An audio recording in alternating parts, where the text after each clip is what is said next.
بسم اللہ الرحمن الرحیم. Welcome to the fourth lecture of transfer of property act.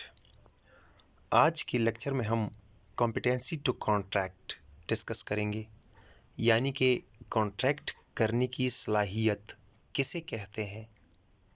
یعنی کہ کانٹریکٹ کرنے کی صلاحیت، اتھارٹی، اہلیت، اس کے متعلق آج کے لیکچر میں ہم بات کریں گے. To introduction, section 11 and 12 of the Contract Act 1872 provide general conditions. Contract act کے سیکشن 11 اور 12 جو ہیں یہ کمپیٹنسی ٹو کانٹریکٹ کی جو عمومی کنڈیشنز ہیں، عمومی جو شرائط ہیں، ان شرائط کو بیان کرتے ہیں. Both this act and the Contract Act are to be read as supplement to each other. یعنی کہ ٹرانسفر آف پراپرٹی ایکٹ اور کانٹریکٹ ایکٹ جو ہیں یہ ایک دوسرے کے سپلیمنٹ کے طور پر کام کرتے ہیں. Transfer of property may be legally carried out if the conditions mentioned in contract act are fully followed. جائیداد کی منتقلی تبھی قانونی طور پر درست ہوگی اگر کانٹریکٹ ایکٹ میں جو کنڈیشنز ہیں، جو شرائط ہیں، جو شرائط بیان کیے گئے ہیں ان پر پورا عمل کیا جائے. بصورت دیگر جائیداد کی منتقلی غیر قانونی تصور کی جائے گی. Competency to contract, section 11 of the Contract Act says that every person is competent to enter into a contract if he is. Contract act کا سیکشن 11 جو ہے وہ یہ کہتا ہے کہ ہر بندہ جس میں نیچے آنے والے خصوصیات پائے جاتے ہیں وہ اس میں موجود ہوں تو ایسا شخص کانٹریکٹ کرنے کا اہل تصور کیا جائے گا. Number 1، major in age according to applicable law. Number 2، sound minded according to applicable law.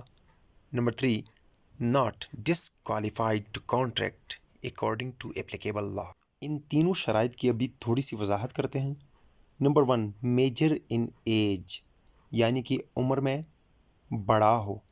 Section 4 of contract act 1875 یہ کہتا ہے کہ a person completed age of 18 year, ہر وہ شخص جس کی عمر 18 سال تک پہنچ جائے اسے میجر ان ایج تصور کیا جائے گا.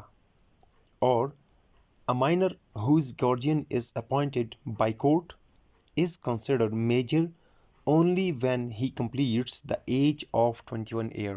یا دوسری صورت میں وہ مائنر، وہ کم عمر بچہ جس کا گارجین، جس کا نگران عدالت نے مقرر کیا ہو، ایسا بچہ اگر 21 سال کی عمر کو پہنچ جائے تو پھر وہ میجر تصور ہوگا. 21 سال سے پہلے اسے میجر تصور نہیں کیا جائے گا.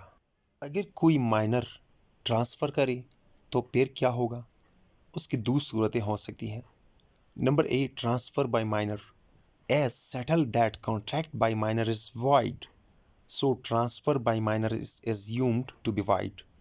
جیسے کہ قانون میں مقرر ہے کہ کوئی مائنر جو ہو، ایسا بندہ جس نے 18 سال یا دوسری صورت میں 21 سال کی عمر کی حد کو کراس نہ کیا ہو، ایسی صورت میں ایسے مائنر کا کانٹریکٹ جو ہے وہ وائڈ ہے، باطل ہے. سو ایسے مائنر کا کوئی پراپرٹی کا ٹرانسفر بھی وائڈ ہی تصور کیا جاتا ہے. Number be, transfer in favour of mind. اگر کوئی شخص اپنی پراپرٹی کسی مائنر کے حق میں منتقل کر دے، so duly transferred by way of mortgage اور sale against paid consideration is validated and انفورسیبل.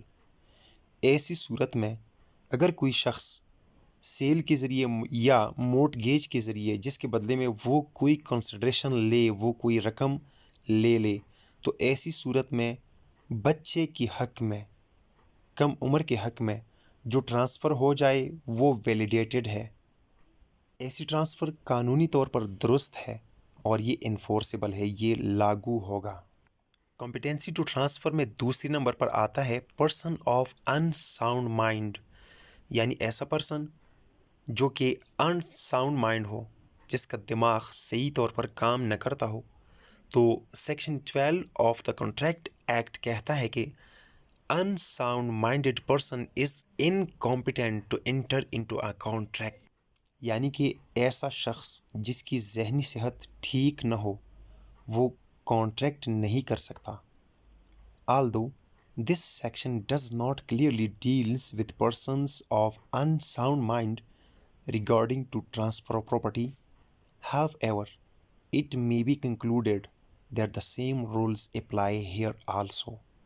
اگرچہ اس سیکشن میں ان ساؤنڈ مائنڈ کا جو بندہ ہو وہ اگر کوئی پراپرٹی ٹرانسفر کرے، ایسے ٹرانسفر کو کلیئرلی واضح طور پر ڈیل نہیں کرتا یہ سیکشن، مگر یہ کنکلوڈ کیا جا سکتا ہے، یہ نتیجہ اخذ کیا جا سکتا ہے کہ اگر ایسے بندے کا کانٹریکٹ ویلڈ نہیں تو پھر ٹرانسفر آف پراپرٹی بھی چونکہ ایک کانٹریکٹ ہے وہ بھی ویلڈ نہیں ہوگا۔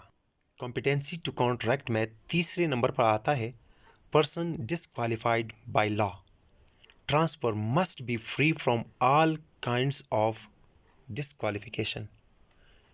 جائیداد کی منتقلی جو ہے، اگر کسی شخص کو عدالت یا قانون روکے کہ بھئی آپ کوئی پراپرٹی ٹرانسفر نہیں کر سکتے، آپ کوئی کانٹریکٹ نہیں کر سکتے، تو ایسی صورت میں وہ پرسن، وہ شخص ٹرانسفر آف پراپرٹی کی اہلیت سے محروم ہو جائے گا۔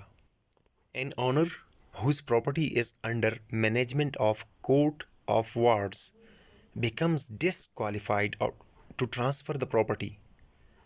کسی پراپرٹی کا کوئی اونر، مالک، جس کی وہ پراپرٹی کورٹ آف وارڈز کے انڈر مینجمنٹ ہو، اس کی زیر نگرانی میں ہو، تو ایسا شخص اپنی وہ پراپرٹی جو کہ کورٹ آف وارڈز کی زیر نگرانی ہو اس کی پراپرٹی، تو ایسا شخص بھی پراپرٹی ٹرانسفر نہیں کر سکتا۔ نیکسٹ ہمارا ٹاپک ہوگا انشاءاللہ persons entitled to transferable property. امید ہے آپ کو یہ ویڈیو پسند آئی ہوگی، تو پلیز چینلز کو سبسکرائب کیجئے، ویڈیو لائک کیجئے، شیئر کیجئے، اپنا خیال رکھیے۔ اللہ حافظ۔